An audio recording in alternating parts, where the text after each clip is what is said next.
Hello dear student, welcome to Vikas accountancy Pune. आपल्या YouTube चॅनलवर आपले सर्वांचे स्वागत आहे. बघा विद्यार्थी मित्रांनो, जवळपास 3 प्रॉब्लेम आपण सॉल्व केले होते. ओके, जे पेज नंबर 127ला संपले होते. आता आपण स्टार्ट करणार आहोत पेज नंबर 128 आणि हे जरा वेगळं आहे, त्यामुळे व्यवस्थित लक्ष द्यायचं आहे. बघा विद्यार्थी मित्रांनो, रोख व बँक रकाने असलेले रोख पुस्तक 2 रकानी रोख पुस्तक असे पण त्याला म्हणत असतात. बघा, रोख व बँक रकाने असलेले पुस्तक किंवा त्यालाच काय म्हणतात 2 रकानी रोख पुस्तक. वर्तमान काळात बँका व्यावसायिकांना विविध सेवा प्रदान करण्यात महत्त्वाची भूमिका अदा करीत आहेत. बरोबर आहे ना? एवढे जे मोठे व्यवहार होत आहेत सर्व बँकेमुळेच होत आहेत. आता बघा, अगोदर काय होतं, पैसा जर द्यायचा असेल तर एवढी सुविधा होती का? बट आज मी पुण्यातनं जर मला गावाकडे पैसे पाठवायचे असतील तर मी काय करेल, लगेच मोबाईलवरनंच 2 मिनटात पाठवून देईल. आणि तिकडे पण तसंच. म्हणजे आजकाल बिना कॅशचं तुम्ही कुठेही व्यवहार करू शकतात. फक्त त्यासाठी पाहिजे तुमच्या अकाउंटला पैसा. बँका ग्राहकांकडून ठेवी स्वीकारतात आणि आपल्या ग्राहकांना रोख स्वरूपात किंवा धनादेशाद्वारे पैसे काढण्याची सेवा प्रदान करतात. ठेवी म्हणजे काय? FD, फिक्स्ड डिपॉझिट म्हणतात त्याला. ओके, बँक स्वतःचा पैसा लावते का? नाही. आता बघा, आपल्या भारतात करोडो लोक आहेत. आपल्या भारतात काय आहेत? करोडो लोक आहेत. काय करतात ते? सर्व बँकेत पैसा ठेवतात. बरेचसे नाही ठेवत, पण जे ठेवतात ते ठेवतात. मग त्याला काय म्हणतात? ठेवी. मग काय करते बँक? ते ठेवी स्वतःजवळ ठेवेल का? मग आता FD जर मी केले किंवा बँकेत जर पैसा ठेवला तर मला काय मिळतं? व्याज मिळतं. काय मिळतं? व्याज. आता हे पैसे जर बँक स्वतःजवळ ठेवेल तर काही ते बँकाला फायदा नाही. तर ही बँक काय करते? ज्यांना ज्यांना कर्ज पाहिजे ती अशा पद्धतीने डिस्ट्रीब्यूट करून टाकते. म्हणजे काय होतं मग? बँकेने डिस्ट्रीब्यूट केल्यामुळे काय होतं? त्यांना पैसा मिळतो. बट आता बघा, एक एक्झाम्पल देतो हां. रेट ऑफ इंटरेस्ट वगैरे, व्याज वगैरे वेगळं असतं. सपोज बघा, आता एकदम थोडक्यात सांगतो. ही काय आहे? बँक. हे काय आहेत? मी किंवा तुम्ही पकडा. मी काय केले? बँकेत 1,00,000 रुपये ठेवून दिले. मी काय केले? 1,00,000 रुपये ठेवले बँकेत. क्लिअर? मग आता हे जे बँकेत 1,00,000 रुपये ठेवलेले आहेत, तर मला काय मिळेल? व्याज मिळेल. याच्यावर किती टक्के? 6% पर ॲनम. ओके, आता हे झालं माझ्याबद्दल किंवा तुमच्याबद्दल. आता दुसरी कंडिशन, ही काय आहे? बँक. आता मी बँकेत 1,00,000 ठेवले, असं माझ्यासारख्या भरपूर लोकांनी ठेवलेले आहेत. सपोज आपण त्या बँकेत मीच ठेवले असं तुम्ही गृहीत धरा. ओके, आणि या ठिकाणी लोकांना काय पाहिजे? कर्ज पाहिजे. सपोज 3-4 लोक आले बँकेकडे कर्ज घ्यायला. आता यांना पाहिजे कर्ज. कोणाला 10,000 पाहिजे, कोणाला 20 पाहिजे, कोणाला 50 पाहिजे, कोणाला 25 पाहिजे. ओके, मग बँकेने काय केलं? यांना ज्यांना जिथे जेवढे पाहिजे, जेवढे पैसे आहेत बँकेकडे, त्याप्रमाणे कर्ज डिस्ट्रीब्यूट केलं. बट यांना किती टक्क्याने दिले? 10%. ओके, यांना दिले 10% पर ॲनमने कर्ज दिले. आता एक लक्षात घ्या, माझ्याकडनं किती टक्क्याने घेतले? 6. आणि बँक लोकांना किती टक्के देते? 10%. म्हणजे टोटल प्रॉफिट किती झाला? 4%. तर याच्यामध्ये बँकेचा खर्च वगैरे जातो 2%. आणि एक्झाम्पल आहे बरं काय, किती टक्के जातो ते बँकेलाच विचारावं लागेल. आणि 2% काय राहिलं मग तुमचं? प्रॉफिट झालं. आता खर्चामध्ये काय येतं? सॅलरी येते, रेंट येतं, भरपूर गोष्टी येत असतात. आलं लक्षात? अशा पद्धतीने काय असतात? लोकांचे पैसे घेऊन बँक काय करते? ते लोकांना कर्जाच्या रूपात देऊन पैसा कमवते आणि ज्यांनी पैसे ठेवले त्यांना पण ती व्याज देत असते. बघा, याशिवाय बँका विविध प्रकारचे कार्य करतात. उदाहरणार्थ धनादेशाद्वारे शोधन किंवा ड्राफ्टद्वारे शोधन कर्ज सुविधा, विनिमय विपत्र वटविणे, रोख कर्ज आणि वरील सर्व सुविधा. याशिवाय जेव्हा एखादा ग्राहक बँकेत चालू खाते उघडतो तेव्हा त्याला अधिकोष अधिविकर्षाची सवलत प्रदान करण्यात येते. आता शोधन कर्ज सुविधा हे ज्यावेळेस पुढे बघू आपण त्यावेळेस तुम्हाला क्लिअर करेल. विनिमय विपत्र वटविणे हे पण तुम्हाला पुढे सांगणार आहे. रोख कर्ज म्हणजे काय? कॅशने आपण जे कर्ज घेतो ना ते. अशा सर्व सुविधा एखादा ग्राहक चालू खाते उघडतो आणि हे बघा, आता रोख कर्ज सांगितलं म्हणजे काय? तुम्हाला आता लोन पाहिजे, पर्सनल लोन, तर ते काय करू शकता तुम्ही, कॅशच्या स्वरूपात लगेच घेऊ शकतात. हे झालं. आणि चालू खाते म्हणजे काय, करंट, म्हणजे हे कोण करतं, बिझनेसवाले, जे बिझनेसवाले असतात ना ते हे चालू खाते उघडतात. त्यांना अधिकोष अधिविकर्ष म्हणजे काय, लक्षात घ्या. मी शॉर्टकट आणि आपल्या भाषेत, सोप्या भाषेत, माझ्या अकाउंटला आहेत 10,000 रुपये आणि मला गरज पडली किती, 12,000ची. तर मी काय करू शकतो, जर माझे चालू खाते असेल ना तर मी काय करू शकतो माहिती आहे, 2,000 रुपये काय करू शकतो, एक्स्ट्राचे काढू शकतो. 2,000 रुपये मी काय करू शकतो, एक्स्ट्राचे काढू शकतो. मग यालाच काय म्हणतात विद्यार्थी मित्रांनो, अधिकोष अधिविकर्ष. आलं मग लक्षात. अधिकोष अधिविकर्ष म्हणजे दुसरं तिसरं काहीच नाही, माझ्या अकाउंटला जेवढे पैसे आहेत त्याच्यापेक्षा जास्त पैसे मी काढणे. क्लिअर. ज्या व्यावसायिकाला बँकामार्फत अनेक व्यवहार करावे लागतात तो बँकमध्ये चालू खाते उघडतो आणि अधिविकर्ष सवलतीचा फायदा घेत असतो. बरोबर आहे ना.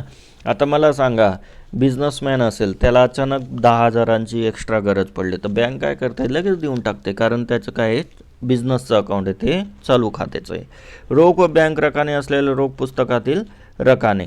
रोख व बँक रकाने असलेल्या रोख पुस्तकात प्राप्ती व शोधन या दोन्ही बाजूंना रोख रकान्याशिवाय एक अतिरिक्त रकाना असतो, त्या रकान्यास बँक रकाना असे म्हणतात. बघा या ठिकाणी तुम्हाला दिसतोय, हे बघा, नावे बाजूचा आणि जमा बाजूचा, हा काय आहे, सेंटर आहे. ओके. सारखंचे सर्व, फक्त हा एक रकाना वाढला आहे, एवढंच लक्षात द्या. कोणत्या ह्याच्यात, बँकेचा जर संबंध असेल तर. संबंधित असल्या ह्या रकान्यात केवळ बँकेशी संबंधित व्यवहारांची नोंद करण्यात येते. रोख पुस्तकातील बँक रकाना हा व्यावसायिकांच्या बँकेतील चालू खात्याचे प्रतिनिधित्व करतो, हे लक्षात घ्या. हा रकाना काय आहे, चालू खात्याचं प्रतिनिधित्व करतो. जसं प्रतिनिधित्व म्हणजे काय, की माझं चालू जे खातं आहे, म्हणजे काय, करंट अकाउंट जे मी ओपन केलं आहे त्याचेवाली शिल्लक मला फक्त इथे दिसेल. ओके. आणि कॅशचं जर असेल तर कॅशचं इथे दिसेल, वेगळ्या याच्यात दिसेल, एवढंच आहे, म्हणजे मला दोघं कळून जातील. नेक्स्ट, रोख व बँक रकाना असलेल्या रोख पुस्तकात बँक व्यवहारांचे लेखांकन. बघा, पहिलं आहे बँक खात्याची प्रारंभिक शिल्लक, म्हणजे काय, आपल्या अकाउंटला किती पैसा आहे. जेव्हा प्राप्ती बाजूची नावे बाजू बेरीज ही शोधन बाजूच्या जमा बाजूच्या बेरीजपेक्षा जास्त. आता हे कुठलं जास्त, कुठलं कमी, कुठे फायदा, कुठे तोटा, हे सर्व जे आहे ना ते ज्यावेळेस मी तुम्हाला शिकवेल त्यावेळेस तुम्हाला व्यवस्थित कळेल. आणि बँक खात्यात जमा शिल्लक असणे म्हणजे काय, बँक ओव्हरड्राफ्ट होय. हे काय सर्व गोष्टी तुम्ही ज्यावेळेस मी प्रॉब्लेम घेईल त्यावेळेस तुम्हाला व्यवस्थित पद्धतीने शिकवून देईल, कारण की नुसतं असं थेअरी बोलून सने उपयोग नाही. ओके. बेरजेपेक्षा असते तेव्हा त्याला नावे शिल्लक असे. या उलट जेव्हा शोधन जमा बाजू बेरीज प्राप्ती बाजूचं नावे बेरजेपेक्षा जास्त असते तेव्हा जमा शिल्लक. आता नावे शिल्लक आणि जमा शिल्लक हे तुम्हाला त्यावेळेसच व्यवस्थित प्रॉब्लेम सोडताना, व्यवस्थित प्रॅक्टिकल प्रॉब्लेम सोडताना खरं व्यवस्थित लक्षात येईल. हे थेअरी समजून जास्त उपयोग नाही. बँक खाते हे वैयक्तिक खाते असल्यामुळे या खात्यात नावे शिल्लक किंवा जमा शिल्लक असू शकते. बरोबर आहे ना. वैयक्तिक खाते म्हणजे काय, आपण प्रत्येकाच्या अकाउंटला पैसा हा थोडाफार तरी असतो. जेव्हा बँक खात्याची नावे शिल्लक दिलेली असते, जेव्हा बँक खात्याची नावे शिल्लक दिलेली असते तेव्हा ती रोख पुस्तकाच्या प्राप्ती नावे बाजूस बँक रकान्यात दिलेल्या रकमेची नोंद करताना तपशील रकान्यात पुढील प्रमाणात दर्शवण्यात शिल्लक पुढे आणले. आता हे जे गोष्टी आहेत ना विद्यार्थी मित्रांनो, हे काय करायचं आहे, तुम्ही वाचायचं आहे.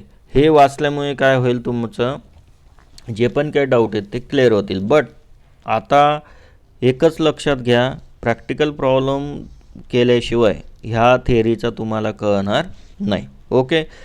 चला, जे जे मेन आहे हे बघा, याच्यात मेन काय आपलं हे होतं, सॉरी काय होतं, हे होतं की कशाला काय म्हणतात. त्यानंतर 2 नंबर बघूया, प्राप्त धनादेश म्हणजे काय. धनादेश म्हणजे काय, चेक म्हणतात त्याला.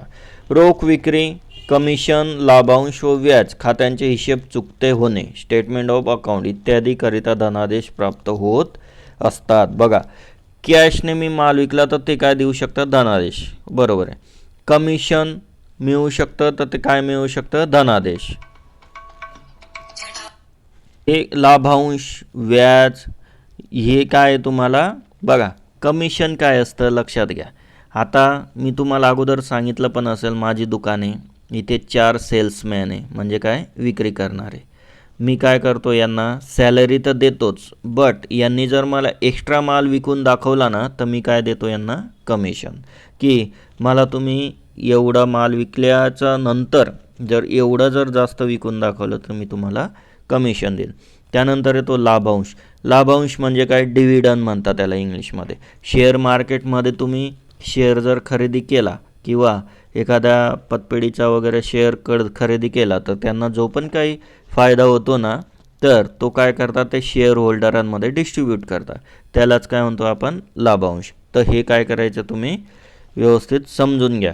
नंतर व्याज. व्याज तर माहिती आहे, खात्यांचे हिशोब चुकते होणे, स्टेटमेंट ऑफ अकाउंट इत्यादीकरिता धनादेश प्राप्त होत असतात. खात्यांचे हिशोब म्हणजे काय, मला वस्तू घेतल्या आहेत आणि मी काही दिवसानंतर गेलो ते पूर्ण क्लोज करायचं असेल तर मी काय करत असतो, ते पूर्ण या ठिकाणी धनादेशाद्वारे देत असतो. ओके, तर अशा पद्धतीने या ठिकाणी पण तुम्हाला छोट्या गोष्टी ह्या बघण्यासाठी आणि शिकण्यासाठी मिळत आहेत.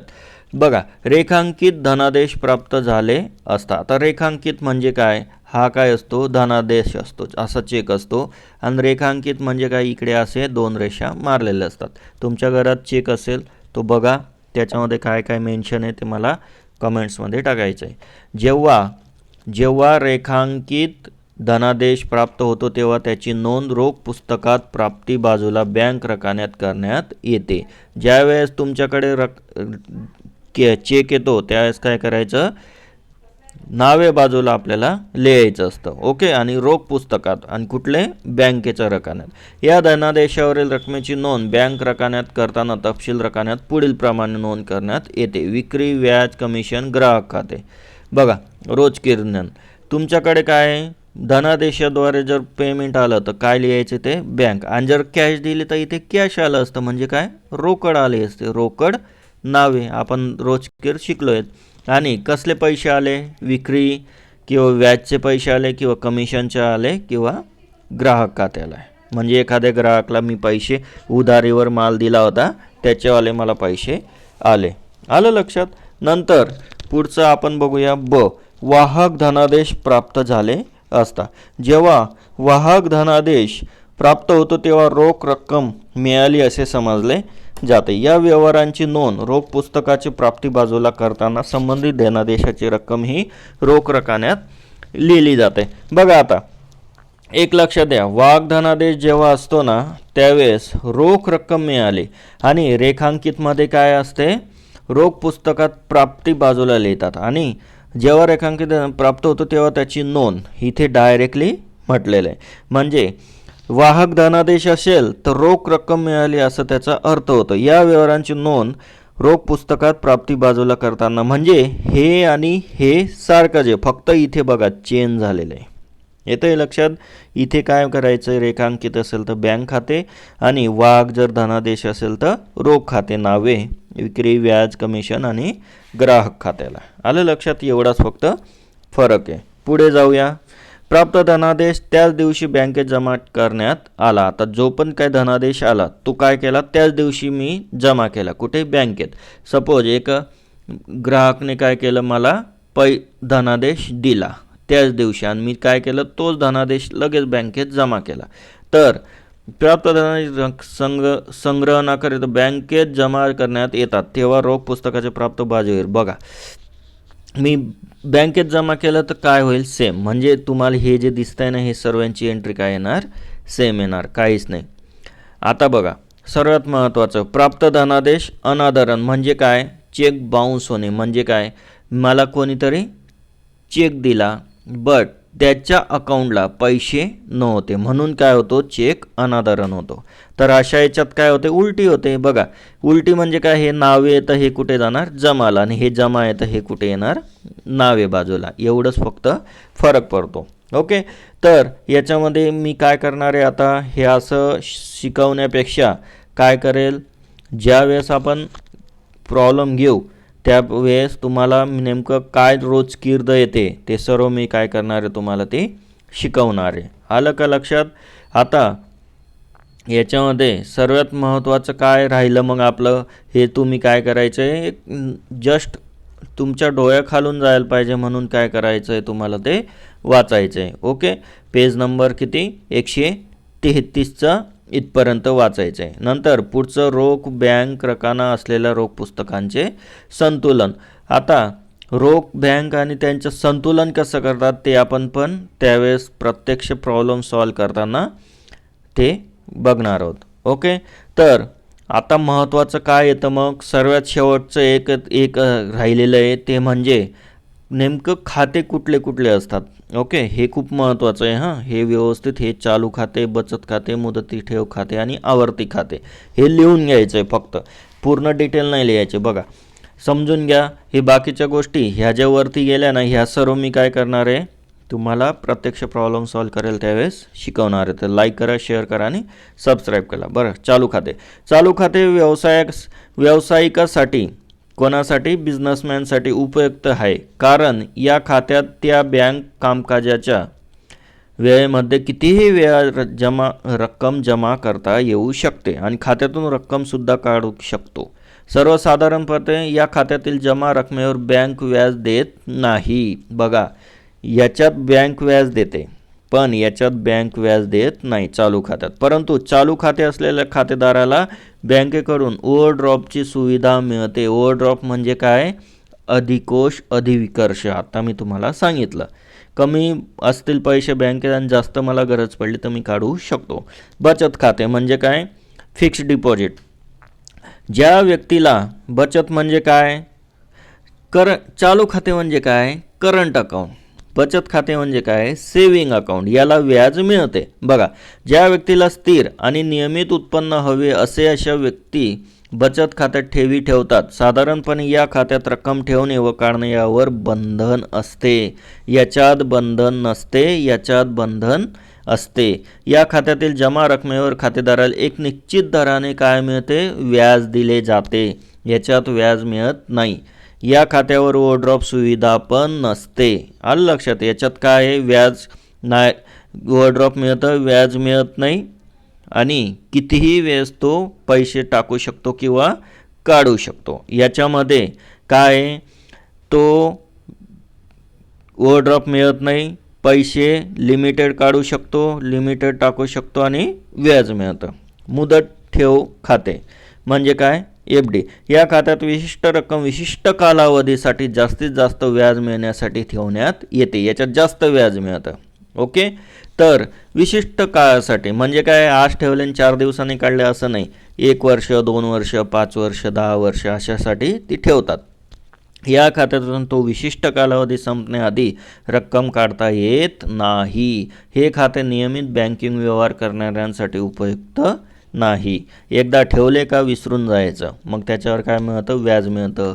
मग 10 वर्षानंतर 7 वर्षानंतर ती रक्कम डबल होते. असं ते सर्व गोष्टी असतात. त्याला फिक्स्ड डिपॉझिट मुदत ठेव खाते असं पण म्हणतात. आवर्ती पुनरावृत्ती ठेव खाते. या खात्यात जमा करता एक विशिष्ट रक्कम विशिष्ट कालावधी करता दर महिन्यात जमा करीत असतो. RD म्हणतो बघा आपण त्याला. ओके, आपण नाही का ते BC वगैरे काढतो, अगोदर पैसे घ्यायचे नंतर पैसे देत बसायचं. तशाच पद्धतीने याच्यात काय असतं? दर महिन्याला थोडे पैसे द्यायचे. कोणाला? बँकेला. या खात्यात बचत खात्यापेक्षा जास्त दर दिला जातो. म्हणजे काय? सेविंग अकाउंटपेक्षा जास्त व्याज मिळतं, परंतु मुदती ठेव खात्यापेक्षा व्याजाचा दर कमी असतो. म्हणजे काय? याच्यापेक्षा कमी आणि याच्यापेक्षा जास्त. म्हणजे ह्या बचत खात्यापेक्षा जास्त आणि मुदत ठेवी खात्यापेक्षा कमी असतो. म्हणजे दोघांचा मध्यभागी. सपोज एक्झाम्पल, याला जर 4% मिळत असेल सेविंग अकाउंटला बचत खात्याला आणि मुदती ठेवला जर 6% मिळत असेल तर याच्यामध्ये काय येतं? मग 5% एवढं इथे आवर्ती पुनरावृत्ती ठेव खात्यामध्ये मिळत असतात. खातेदाराला या खात्यातून तोपर्यंत रक्कम काढता येत नाही जोपर्यंत विशिष्ट कालावधी संपत नाही. म्हणजे याच्यात सब टाईप, तिसऱ्याचाच सब टाईप काय आहे? चौथा आहे. म्हणजे काय एवढा डिफरंट नाही. ओके, तर अशा पद्धतीने ही थेरी जवळपास 2 लेक्चरमध्ये संपलेले आहेत. याच्या पुढे आपण आता प्रॉब्लेम स्टार्ट करणार आहोत जो की पेज नंबर 134वर आहे. 134वर आहे. तर सर्वांनी काय करायचं आहे? पुढच्या लेक्चरची तुम्हाला नोटिफिकेशन मिळण्यासाठी काय करायचं आहे? काय करणार? सबस्क्राईब करायचं आहे, नुसतं बघायचं नाही. आलं का लक्षात? सबस्क्राईब करायचं आणि पुढचे नोटिफिकेशन तुम्हाला आपोआप मिळेल. मी ज्यावेळेस लेक्चर टाकेल त्यावेळेस. तर आपले आता प्रॉब्लेम स्टार्ट होत आहे. जवळपास खूप मोठमोठे प्रॉब्लेम आहेत, बट डोंट वरी, मी जोवर आहे तोवर तुम्हाला व्यवस्थित अकाउंट शिकवून देणार आहे. ओके, तर व्हिडिओ आवडला तर विद्यार्थी मित्रांनो लाईक करत चला, शेअर करत चला. मला फीज म्हणून दुसरं काही नको आहे, फक्त तुम्ही फॉरवर्ड करा, सर्वांना कळू द्या नेमकं काय असतं. ओके, आणि हा तुमचा बेस आहे. बेस पक्का करण्यासाठी मी खूप मेहनत करतो आहे, तर तीच मेहनतीचा मोबदला म्हणून तुम्हाला चांगले मार्क पडायला पाहिजे एवढीच माझी इच्छा आहे तुमच्याकडनं. फक्त मी शिकवतो तेवढं करू नका रे, थोडंसं स्वतः पण अभ्यास करा, जे झालं आहे ते रिव्हिजन करा. त्यानंतर मी हे जे थेअरी पार्ट आहे हा परत परत वाचा, याच्यातले नोट्स काढा, ते मला पाठवा. कोणीच काय पाठवत ना, फक्त लेक्चर बघता. आणि तसं नाही चालत ना. फक्त आता मला एक सांगा, मला जर काहीतरी लवकर शिकायचं असेल ॲडव्हान्समध्ये, तर मला काय करावं लागेल? थोडंसं स्वतः पण एफर्ट्स घ्यावे लागतील. फक्त मीच जर म्हणजे हे असं झालं, माझी तब्येत बिघडली, मी डॉक्टरकडे गेलो, डॉक्टरांनी इंजेक्शन गोळ्या दिल्या, बस तेवढंच खात बसलो आहे, पण मी जेवणच नाही केलं, तर माझी तब्येत उलट जास्त खराब होईल. ओके, तर चला, तुम्ही हे सर्व व्यवस्थित शिकायचे आहे. Thank you so much.